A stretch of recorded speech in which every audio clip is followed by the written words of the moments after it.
qu'elle serait la première personne à te dire, voilà, tu me manques et tout. Maman, dis-moi, l'espace est là. Il a été régisseur à ton événement si tu me dis ça. Alors, Dio? Wow. Non, mais Cabrol, quand on regarde tout ce que tu réalises, en tout cas sur la toile, hein, moi je regarde les coupes et tout ça, j'ai toujours envie de savoir comment ça a commencé pour toi. C'est-à-dire que on commence à coiffer depuis le ventre de sa mère pour être aussi agile. Bah, la coiffure pour moi a été une passion depuis, j'ai pas envie de compter des années depuis toute petite, mais je me suis lancée dans la coiffure parce que je regardais la coiffure, je voyais quelque chose de plus grand dans la coiffure. Tu avais quel âge quand tu as commencé à t'intéresser à la coiffure? 15 ans. Pourquoi? Qu'est-ce que tu as vu qui t'a... Je sais pas, j'avais toujours ce mot au bout des lèvres. J'aimerais être vue dans le monde entier avec mon métier. Et j'avais toujours ma grande sœur qui disait, si tu crois, Dieu ferait ça pour toi. Oui, mais pourquoi la coiffure? Tu pourrais faire autre chose, non? Même danser. Être danseuse. C'est vrai que quand je fréquentais, ma mère avait insisté que je fasse la médecine, chose que j'ai faite. Et je ne me trouvais pas toujours. Oui. Après, j'ai même fait pharmacologie. Je ne me trouvais pas toujours. Je me sentais pas à l'aise. Mais quand j'ai décidé de faire de la coiffure mon métier, je me suis sentie chez moi. Comment ça? Chez moi. Oui, toi. Ben oui. Alors, question d'utilité publique. Il y a un de te regarde. Cabrol Bongé. La question est grave. Plus que la gravure d'un CD mal gravé en pleine gravure. Alors, dis-nous. Tout le monde ne sait pas ce que c'est un CD. Hein. Ah, voilà, mais il faut savoir que la réponse que tu vas donner, la vie de la nation en dépend. Voilà. La vie de la nation en dépend. Donc Yaoundé te regarde. Ah, d'accord. Qu'est-ce qui te fait croire que c'est ton métier de vie? C'est ça. C'est vrai que tu fais la coiffure, mais qu'est-ce qui te fait croire que c'est ton métier de vie? Parce que quand je fais rien, je ne pense qu'à ça. Quand je dors, je pense qu'à ça. Quand je suis en colère, je veux me déverser sur la coiffure. Quel âge? C'est comme ça. Quand je suis déçue, je crois qu'aujourd'hui, même je suis qui je suis aujourd'hui, grâce à une déception. Quand je suis déçue, je déverse toute la colère là dans ce que... Oui, mais la coiffure, elle commence comment? Tu as commencé à coiffer la tête de qui? C'était qui la première tête? La première tête que j'avais coiffée, c'était une camarade de classe. Une camarade de classe? C'est vrai qu'à la maison, on se faisait des nattes entre sœurs. Oui, et on trouvait que tu les faisais mieux. Mais moi, je ne veux pas trop compter cette période-là. Non, mais nous, ça nous intéresse, parce qu'on connaît déjà ta période d'aujourd'hui, justement. Ouais, tu es là pour nous expliquer comment... On a besoin de cette histoire. Comment tu commences à tresser déjà? C'est là, ça commence par les tresses. Hein. La première natte, c'était quand? Je ne peux même pas me souvenir. Je crois que la première natte, j'avais peut-être 7 ans. Voilà, c'était ça. Et c'était sur qui? Je ne connais plus. Tu ne sais plus. Oui, mais ça doit être ma soeur, ma grande soeur, parce que ma grande soeur, on se passait le temps à se tresser. Et quand je tressais, elle dit non, c'est pas ce que je voulais. Elle détache, elle refait. C'était un peu comme ma poupée, quoi. Voilà. Et elle m'a formée. Parce que aujourd'hui sur le terrain, je suis très patiente parce que avec elle, on pouvait faire des petits rastas et détacher après 2 heures. On pouvait faire des tapis et détacher après 1 heure parce que il y a une petite erreur et tout. Oui. Et ça m'a appris la patience avec la clientèle. Donc vous n'avez rien à faire. Non. On est allé c'est qu'elle était un peu, par le passé, méticuleuse. Elle aimait que ce qui doit se faire soit fait avec perfection. Oui, oui. Et la perfection, finalement, à quel moment ça devient vraiment professionnel? Ça devient professionnel, comme je l'ai dit plus tôt, après une déception. D'amour. Quel genre de déception? D'amour. Quel type de déception? Non, tu es venu celui qui a trouvé quelqu'un d'autre. Pour cette partie, il faut expliquer, ça va t'aider. En parlant, tu guéris. C'est la thérapie. C'est la thérapie. C'est la thérapie, maman. Sans entrer dans... Tu peux je donner non tout ça, mais juste une histoire. On ne sait jamais, quelqu'un peut regarder et avoir le même problème. Qui l'a dit, c'est comment? Parce que tu es sûr que c'est ça? Ça peut être une déception d'amitié aussi. Hein. Non, pas d'amitié. C'était l'amour. C'est d'amour, bien sûr. Voilà. Voilà ta caméra juste en face de toi. Et qu'est-ce qui s'est passé? Là derrière Black Oya. Ah, d'accord. Il a dit qu'il ne t'aimait plus. Non, j'avais abandonné beaucoup de choses. Je m'étais sacrifiée parce que je voulais que la relation grandisse, qu'on fait quelque chose de bien. J'ai mis beaucoup de choses de côté. J'ai mis mon école de côté. J'ai mis beaucoup de choses. Je me suis donné corps, âme et esprit. Mais malheureusement, à un moment donné, pour ce problème de conception, qui est le problème majeur pour beaucoup de foyers aujourd'hui. Il a trouvé qu'il ne pouvait pas être patient, il ne pouvait pas attendre et tout, il ne pouvait pas prendre une deuxième femme. Et... Tu étais même prête à ce qu'il prenne une deuxième femme? Oui, des fois, oui, quand on ne peut pas faire d'enfant, ça arrive. Comment? Mais il a dit non. Il a dit non, il n'a pas de moyens et tout. Mais bon... et après ça, tu t'es carrément mis à fond. Pendant que j'étais là, j'essayais de faire. C'est vrai qu'il me refusait. Il disait non. J'écrivais les plaques, je déposais que voilà, coiffeuse à domicile et tout. Et il dit pas d'accord. Je veux pas, ma femme ne doit pas faire ça et tout. Mais il disait qu'il n'avait même pas d'âge. Je forçais. Pour avoir deux femmes. Maintenant, toi, tu es en train de te débrouiller. C'était quoi son truc? Après, il choisissait le type de boulot que sa femme doit faire. Et sa femme là. Et comme on a dit plus tôt, on a toujours dit par le passé que être coiffeuse, c'est pour les prostituées. Et du coup, donc dans sa tête, c'était ça? Oui, je pense. Ah, d'accord. Et du coup, il savait qu'en faisant la coiffure, j'étais en train de me dérailler ou quoi que ce soit. Il trouvait que non, elle va pas, ça va la rendre. Ça, c'est parler de tu l'aimes toujours. Non, il y a beaucoup d'années, il y a, je crois... mon fils, il a 13 ans aujourd'hui, je veux dire, ça fait... Tu vois, il n'a pas attendu et tu as ton fils. Oui. Je crois qu'il y a près de 17 ans. C'est même lui le problème. Dans tous les cas, ça t'a permis, toi, de te concentrer sur ta passion. Juste après, comment tu as fait pour te remettre à ta passion, finalement? C'est vrai que c'était pour cette période, pour moi, c'était tellement très difficile. J'arrêtais pas de pleurer, Mes parents m'ont demandé comment faire pour te calmer, qu'est-ce que tu veux. Qu'est-ce que tu veux qu'on fasse. Mon papa, il allait au marché, il achetait tous les accessoires de coiffure. Wow. Il est venu me donner juste pour que je me calme parce que j'ai pleuré jour pour jour pendant 1 mois. Wow. Et il n'a jamais pleuré. Non, mais en fait, il faut savoir que dans son cas, c'est plusieurs choses qu'on pleure. Oui, on pleure parce qu'il parle, mais on pleure je pleure les sacrifices. La raison et tout ce qui va avec. Oui. Parce que pour moi, en fait, je pensais que je ne pouvais plus accoucher, je trouvais que j'étais plus utile. Oui, tu te sens inutile. Que je suis plus utile, que voilà, quel homme peut m'accepter si... non, j'ai tout perdu, j'ai perdu l'école, j'ai perdu le travail, je me suis trouvée...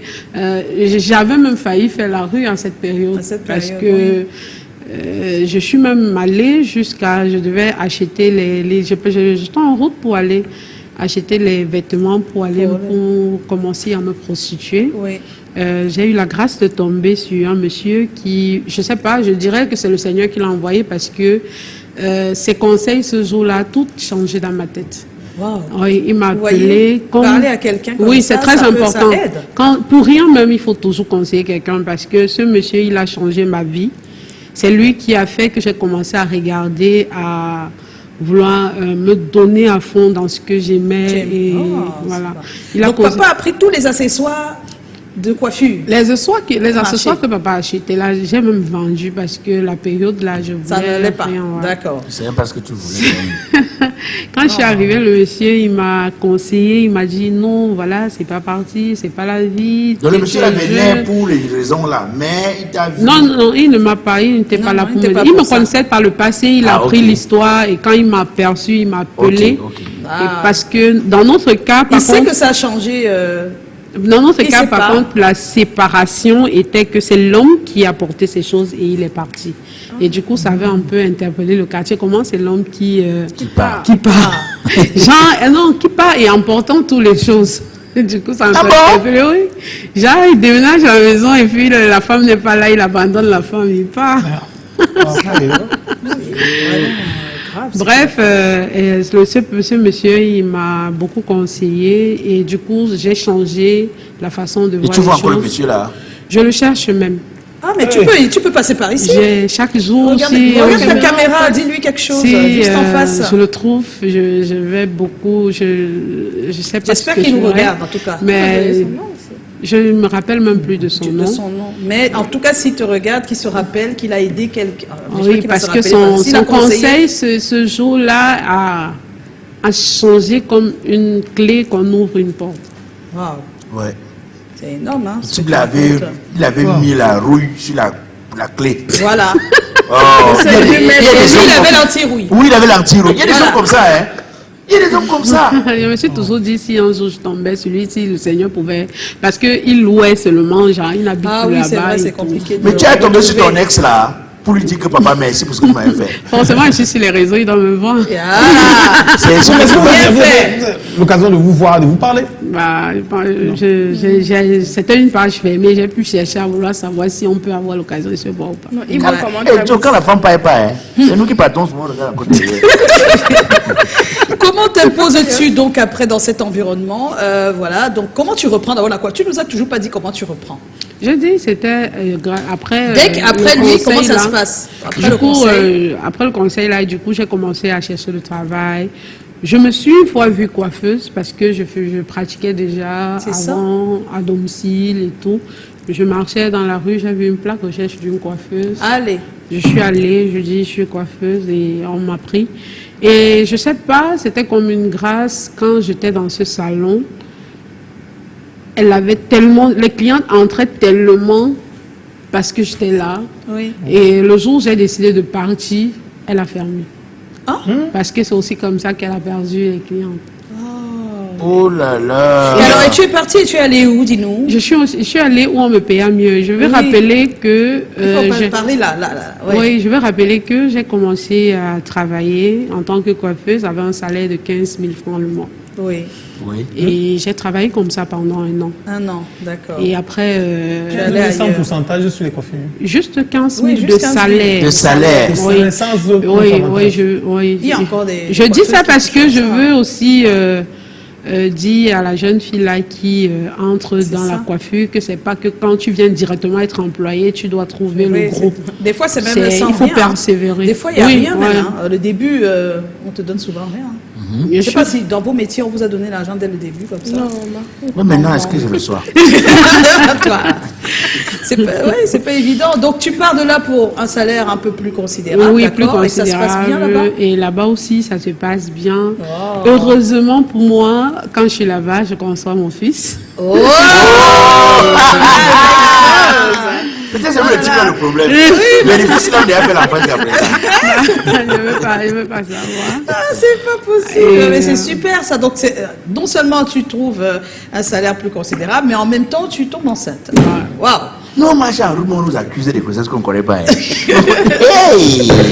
Mais malheureusement aussi, pour cette période-là, quand je suis tombée enceinte, le père de mon fils, il m'a dit, je suis désolée, c'est pas moi le père. Comment ça? Aïe, aïe, aïe, tu t'es abattu maintenant, c'est que tu te manquais là. Tu es venu maintenant. Non, on vous dit, c'était pas c'est la vie, hein. C'était pas les nœuds se sont liés, se sont reliés, je crois que aujourd'hui. Maintenant, ça va. Aujourd'hui, aujourd'hui, il est le père de l'enfant et tout va bien. Voilà, c'est toujours mieux. Voilà. Mais justement maintenant, comment tu t'imposes? Parce qu'une fois que voilà, tu as fait les autres salons, tout ça, comment tu arrives maintenant à après que je fais les autres salons, après la naissance de mon fils, je décide de venir à Douala. C'était déjà où au début? À Limbe. À Limbe, d'accord. Je décide donc de venir à Douala. Et quand j'arrive à Douala, je travaille encore dans un salon pendant 8 mois. Oui. Après, je découvre les réseaux sociaux. Je décide de laisser celle-ci. Je commence le porte-en-porte tout en utilisant également les réseaux sociaux. Et puis coiffure à domicile. Oui, je me levais chaque samedi. J'allais dans les immeubles, je toquais les portes. Je disais, bon voilà... Je suis une coiffeuse au cas où vous aurez besoin de mes services. Voilà. Il y a des maisons où on m'insultait, il y a des maisons où on me disait voilà mes enfants, tu peux les natter. Il y a des maisons où on prenait simplement mon numéro. Oui. Et je ciblais des immeubles comme ça. C'est à Bepanda. Avant, quand je venais d'arriver, je ne connaissais même pas le quartier des riches, le quartier où, quand je voyais seulement l'immeuble comme ça, je sais que Tu le n'as bien vu la week-end, peinture, tu passes seulement je toquer. sais que le week-end, si c'est dans tout l'immeuble, si que je vais travailler, je marche. Et j'avais la grâce, je rentrais souvent avec 15 000, 20 000 que j'ai eu à travailler après avoir fait le porte-à-porte. Au même moment, j'essayais aussi les réseaux. On ne me connaissait pas. Vous savez, quand tu viens de commencer sur les réseaux, quand on ne te connaît pas, il faut juste publier les contenus et continuer parce que si tu veux regarder à ce que quand tu viens de commencer sur les réseaux, tu peux lâcher. Ouais, c'est dur. Donc, ça. je faisais le porte-en-porte pour avoir les photos que je veux pouvoir communiquer sur les Et réseaux. montrer ton travail surtout. Et je n'avais pas aussi le téléphone. Comment tu faisais alors? Quand je coiffais, je demandais le téléphone de la cliente. Je dis, Oui. pardon, je peux faire une photo avec ton téléphone. Tu peux m'envoyer ça sur WhatsApp parce que j'avais un téléphone de 1 giga, je crois, un truc comme ça. Et elle m'envoie sur WhatsApp. Si je publie, j'efface. Pour avoir l'espace. Pour avoir l'espace d'avoir la prochaine photo. À quel moment tu es sorti un peu de cette période de début à Douala très difficile? Du coup, j'en viens. Après, comme j'ai remarqué sur les réseaux que tu es plus suivi quand tu viens avec quelque chose de nouveau, qu'on ne connaît pas et tout, qu'on n'a jamais vu et tout. Du coup, ça m'a inspiré de créer une coiffure.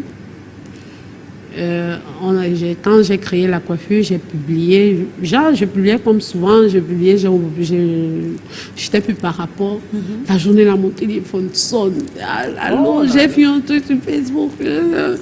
J'ouvre j'ouvre la publication, je suis à 250 commentaires et 3000 likes. Et waouh!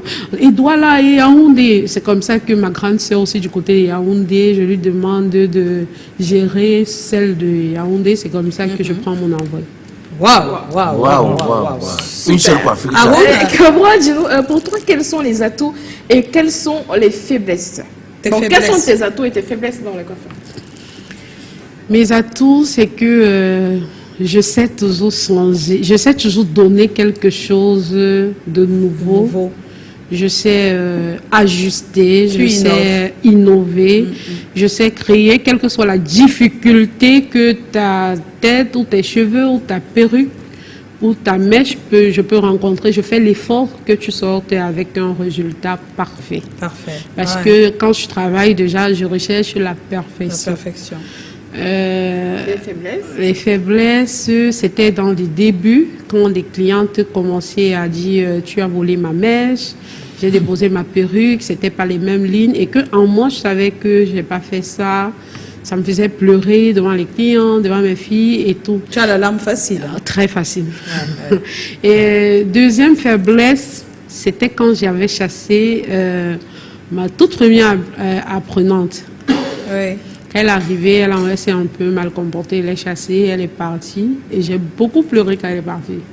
Parce que je me suis dit, voilà, elle était là pour se former, pour nourrir ses enfants. Et moi, je n'ai pas regardé ce côté-là. J'ai commencé à compatir. Et après, voilà. Et puis les pleurs. Et j'étais très faible, mais comme on dit, le temps... Tu as déjà les femmes que quand tu as une relation avec un homme, tu pleures beaucoup pour lui. Oui, beaucoup. Tu chantes tes chéchés. Dis-nous, quand tu observes l'évolution dans le métier de coiffeuse, qu'est-ce qui t'inspire comme commentaire? Qu'est-ce que ça t'inspire, l'évolution du métier de coiffeuse? Je ne comprenais pas bien compris la question. Alors, tu observes comment ça évolue, le métier de coiffeuse dans notre environnement. Qu'est-ce que ça t'inspire comme commentaire? Quel commentaire tu peux en faire?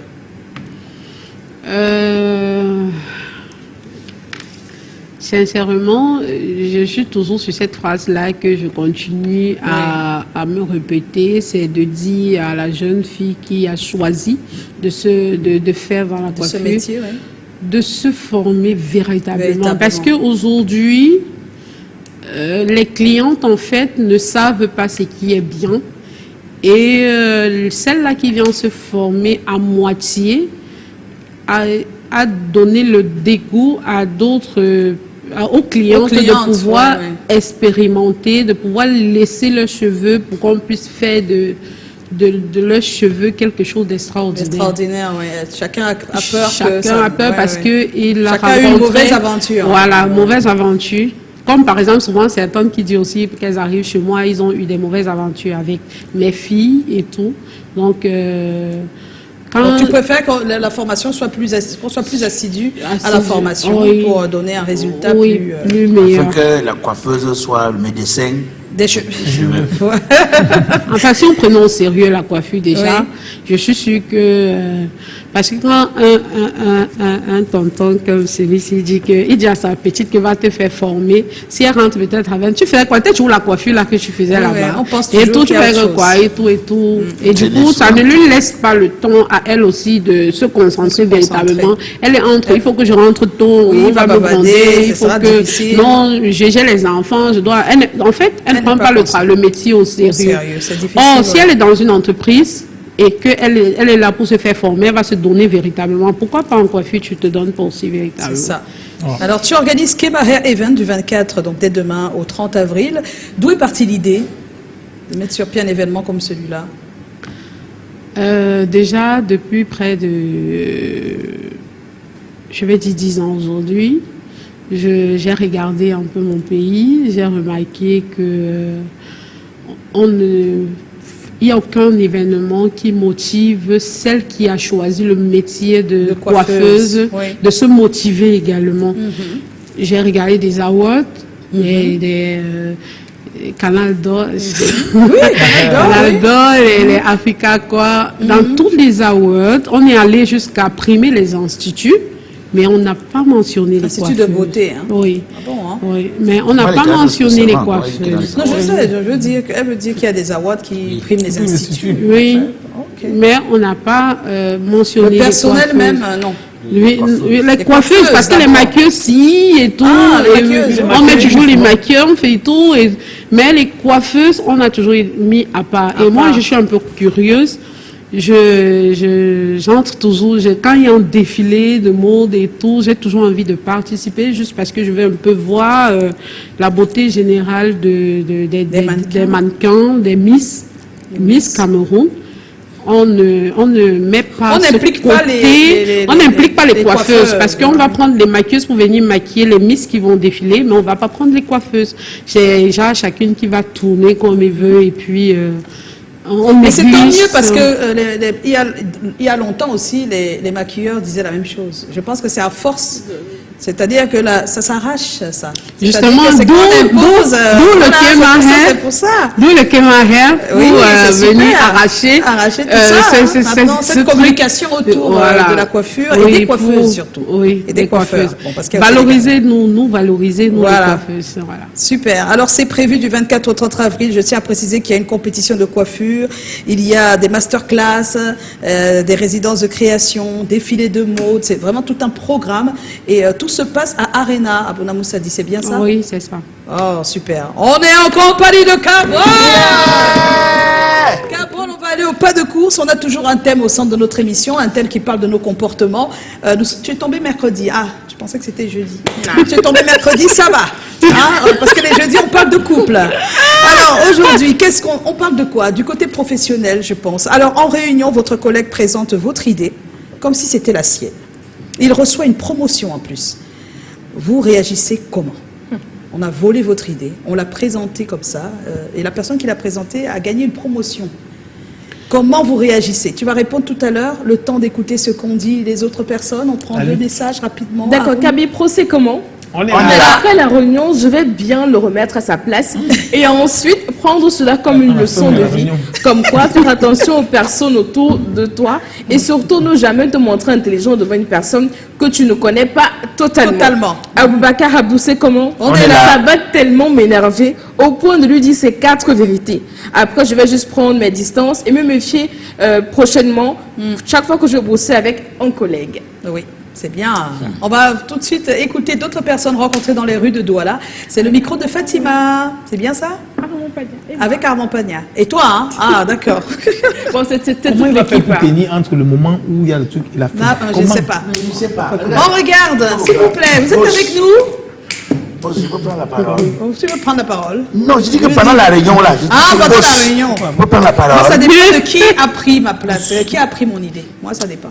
Même Si c'est mon chef, si c'est un adulte d'un certain âge. Non, adulte, non, chef encore qui peut influencer comme chasse, peut-être, je vais laisser bailler peur. Voilà, mais si ce n'est pas ça. Non, rien de nouveau que... Non, rien de nouveau. Gars, ça gâte. Mais il y a quelque chose que le... Bon, je pense que... Je pense que c'est mieux Pourquoi quand ils on mettent pas d'éléments? Parlez-nous, on ne sait pas ce qui se passe. Aussi le lead. Est-ce qu'on peut avoir ton avis, Carbrol? Pour ça, déjà, la grâce que j'ai, c'est que j'ai Christ. Et pour quelqu'un qui a Christ, il ne voit pas les choses comme les autres qui sont dans le monde, déjà qui jugent les choses en fonction du monde. Comment tu réagirais? Pour moi, si ils veulent mon idée, c'est que l'idée ne devrait pas m'apporter ce qu'il fallait pour moi. Pour toi. D'accord, donc tu laisses faire. On regarde l'élément, s'il vous plaît, et on vous revient. Je préférerais être tempéré d'abord. Je ne vais pas réagir avec violence, je vais rester calme. Et par la suite, je vais en discuter avec lui en off. Et par la suite, on verra quoi faire. Mais là, sur le coup, en face des gens, je pense que pour ma part, je ne vais pas manifester.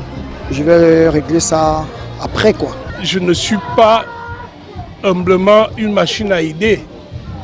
Ce que j'aurais à faire, c'est d'observer si, sachant que l'idée vient de moi, je verrai à ce que le collègue fasse en sorte qu'elle soit implémentée exactement comme je l'ai pensé.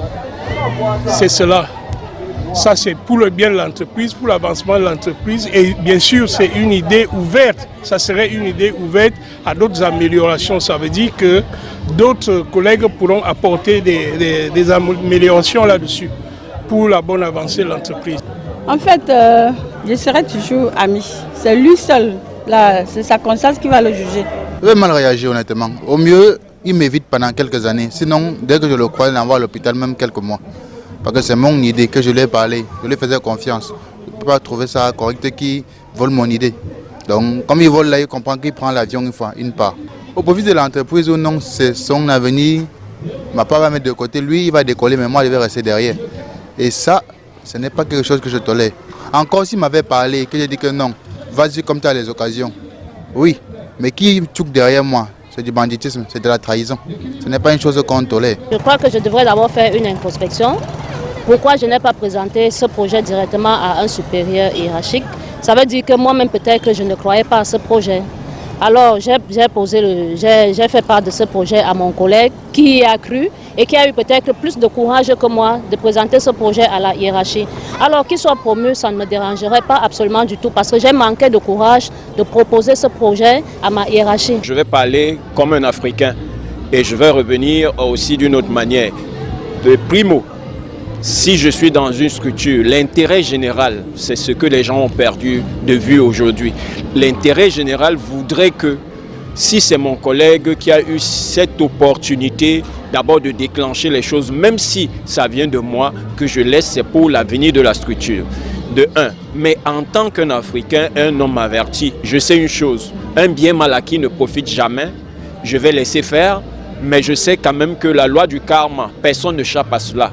Si vous faites du mal à quelqu'un, attendez-vous, vous aurez aussi du mal. C'est ça. Mais ça dépend de qui est en face, en tout cas. Donc, si tu peux faire, tu restes. Oui, mais moi, je ne lui enlève pas le projet. Je dis juste qu'il est de moi, mais qu'on le laisse continuer. Je peux te poser la question autrement. Oui. Imagine un seul instant que tu travailles chez une grande firme internationale de cosmétiques et tout ça, et tu as justement le projet de Kemae. Tu vois. Non, dis même qu'elle a trouvé le bon produit pour les cheveux, qu'elle a bien la formule qui va te donner des milliards à vie. Non, je choisis Kema parce que ça, c'est un tournant quand même important de ta carrière. On peut dire ça, non? C'est-à-dire, donc, en pleine réunion, quelqu'un d'autre se lève et dit non, on va faire Kema comme ça, machin. Moi, je vais voir les choses autrement. Parce que je vous ai dit, tout ce que Dieu fait est bon. Attends un peu. Et Jésus dit, je vous salue, attendez un peu. Et Jésus dit, Et je lui dis, on ne fait pas, on donne pas, on fait pas confiance à un homme. Lorsque tu as déjà partagé ton projet à quelqu'un, ça veut dire que toi-même tu t'es livré. Voilà, tu donnes l'autorisation. Ça veut dire que tu t'es livré pour te détruire.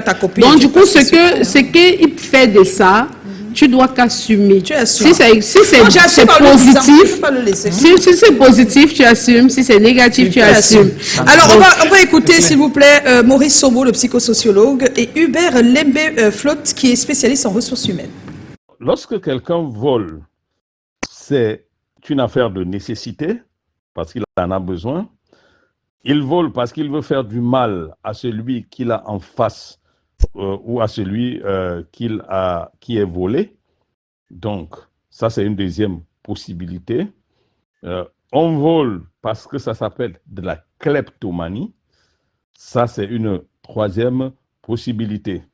Donc, dans le cas d'une idée, je crois que cela ne peut relever que soit c'est le désir de faire mal à l'autre, soit simplement on n'est pas incapable de créer soi-même une idée. C'est les deux hypothèses qui me semblent probables pour expliquer le fait que quelqu'un vole une idée à un collègue. Personne ne peut garder le silence face à cette situation, parce que si il peut construire une carrière autour des idées qu'il vole par-ci et par-là. Refuser, c'est être complice et l'accompagner dans cette façon de faire. Hein? C'est pas acceptable du tout. Hein? Il faut dans tous les cas en parler, mais c'est dans la manière de parler que ça va se jouer. C'est-à-dire, deux gens en discuter avec lui, qu'il soit au courant. Et puis, ça aussi, ça peut être dangereux parce qu'il peut vouloir casser toutes les preuves. Mais dans tous les cas, si c'est votre idée, vous avez par devers vous tout ce qu'il y a pour le démontrer. À long terme, il y aura forcément des dommages parce que dans le cadre d'une entreprise, personne ne voudra bien lui faire confiance. Il faut déjà qu'on soit sûr que c'est son idée. Parce qu'il faudra prouver. Il faut regarder comment ça s'est passé en réunion. Si on a discuté d'une idée pendant une réunion préparatoire à celle-là, avec tous les collègues, et que maintenant nous sommes à la réunion, c'est moi, j'avais proposé cette idée, mais maintenant je suis distrait à la réunion, et que c'est à ce moment-là qu'il faut parler du sujet. Et un autre est plus vif, il est plus smart. Normalement, on ne peut pas dire que c'est mon idée. On ne peut pas dire que c'est mon idée à partir du moment où on a discuté cette idée dans une réunion préparatoire. Cette idée est rentrée dans la connaissance ou dans l'intelligence commune. Quand vous travaillez en entreprise, vos idées ne vous appartiennent même pas. Vos idées appartiennent à l'entreprise. Vous contribuez à ce que j'ai appelé tout à l'heure l'intelligence collective de l'entreprise, ou bien, disons, l'ingénierie de l'entreprise. Et vous êtes payé pour ça. Maintenant, vous ne devez même pas cacher votre travail, comme je l'ai dit tout à l'heure. C'est-à-dire que votre idée était sur la table. Peut-être c'est parce que le moment n'était pas encore arrivé pour que vous présentiez l'idée même à vos collaborateurs. Parce que vous travaillez ensemble. C'est une affaire d'équipe. Maintenant, celui-là a été curieux. Il a lu dans vos documents. Ce n'est pas comme s'il a volé, ce n'est pas comme s'il a utilisé votre diplôme. S'il utilise votre diplôme, c'est la prison. S'il utilise même votre titre, c'est la prison. Mais si il est question d'idée, il a utilisé votre idée, moi je ne suis pas pour la propriété privée de l'idée. Vous voyez, oui, pour le bien de l'entreprise, mais aussi pour mon bien, je dirais la vérité quand même si ça ne change pas. On voit bien que 90% quand même font comme notre invité, on laisse tomber, c'est pas grave. Ouais, voilà. 90. Et 10% disent qu'ils ne laissent pas du tout. On va voir ça, c'est pas normal. Voilà. Les raisons, c'est je préfère discuter calmement avec lui en privé. Ce qui compte pour moi, c'est la progression de l'entreprise. Je crois au karma, chacun récolte ce qu'il sème. J'aurais dû avoir plus de courage pour défendre mon idée moi-même. moi-même. C'est une erreur cette fois, mais je serai plus vigilant la prochaine fois. Et les personnes qui ne laissent pas, je ne peux pas tolérer qu'on vole mon travail. C'est un vol intellectuel, c'est très grave. Je vais signaler son comportement à ma hiérarchie et je clarifierai les choses publiquement si nécessaire. Waouh, merci pour ce sujet. Je pense que ça a permis à tes personnes de discuter entre elles de l'autre côté de l'écran, alors qu'on va dire au revoir à notre cher Carbrol. Et qu'on a décidé qu'on se retrouve demain pour le Kema Air Event à Arena, c'est à Bonamoussadi où tout se passe, les stands de toutes les coiffeuses de Douala, de Yaoundé, elles viennent de partout, il y a une compétition. Oui, elles viennent de partout. Merci en tout cas d'avoir accepté notre invitation, on te fait des coucous. C'est moi qui vous remercie. J'ai pas envie de partir. Voilà.